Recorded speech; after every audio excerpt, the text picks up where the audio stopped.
Good morning, good morning. Growing up in Brooklyn, New York, growing up Haitian, because growing up Haitian in Brooklyn, New York is not like growing up Trini, is not like growing up Jamaican, and is not like growing up African American.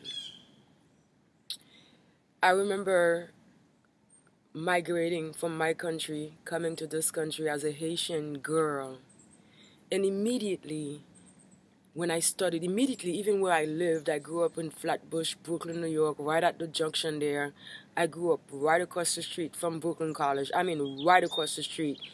If you know the area, you know where Campus Road is, so I grew up right on there.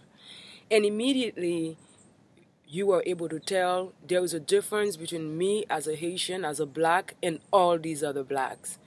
And even if I don't want to acknowledge the difference, these other blacks, they're going to make sure that I understand it, and they're going to make sure that I stay in my lane. That's basically what it was like growing up Haitian in Brooklyn, New York. When you go to the school, you find out the African American kids, they hang out with the Jamaican kids, the Trinidadian kids, the Ghanaian kids, the Bajan kids, the Guyanese, the Guyanese kids, not Ghanaian, the Guyanese. And it felt like everybody had gotten a memo but the Haitians. They would get together and bully Haitians and abuse Haitian kids. And these are supposed to be blacks like us.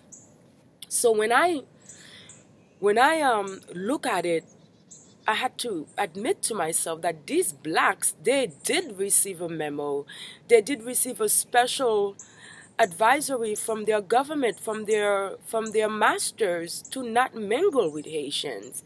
And they have been making sure that they don't. And it's been like real for us as Haitians.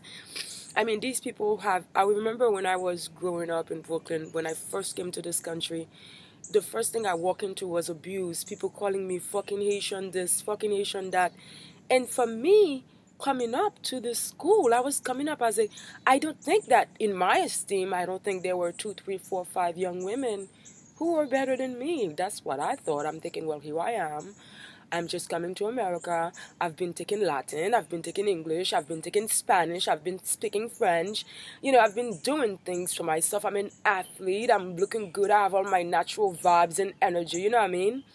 So even the Haitian people, like for me, like I'm a special case, you cannot really put me into the generalization because I am the exception. But even the Haitians that were like my own Haitian people, they wanted to pressure me to put a perm in my hair and to become more like Americanized, more to acquire an image that was more whitened. Because when I migrated to this country, I had natural hair like I do now. And it wasn't a lot of black women in Brooklyn with that hair. Now it's popular, but back then, the same girls who used to tease me about my natural hair, I see them on Facebook now with the dreadlocks, sucking on white penises. You girls are slap. Y'all are white. But growing up Haitian in this country is very different because we realize that we're coming from a nation. There is only one nation in this Western Hemisphere for free blacks, and our ancestors built that. And when we come to America, we realize that these blacks in America, in Kingston, in Tobago, they get different perspectives of us. They are sort of told to stay the fuck away from us, to not mingle with us, and to treat us like shit. I'm not kidding, and I'm not making this up. I really truly know this because I'm not the only Haitian who has been through that. And so that's why when things are happening in this country for the blacks as Haitians, we cannot really fully intervene because we have history with these black folks, and these black folks have been looking down on us. So it's really hard for Haitians to believe in a false nation because we already have ancestors who built us a nation. And for our nation, you can actually GPS that shit, motherfucker. So for us Haitians, and it's a lot of other things that we've been through as Haitians that African Americans and other people may not have necessarily been through. Because when you look at a country like Jamaica, Jamaica never had to fight for freedom.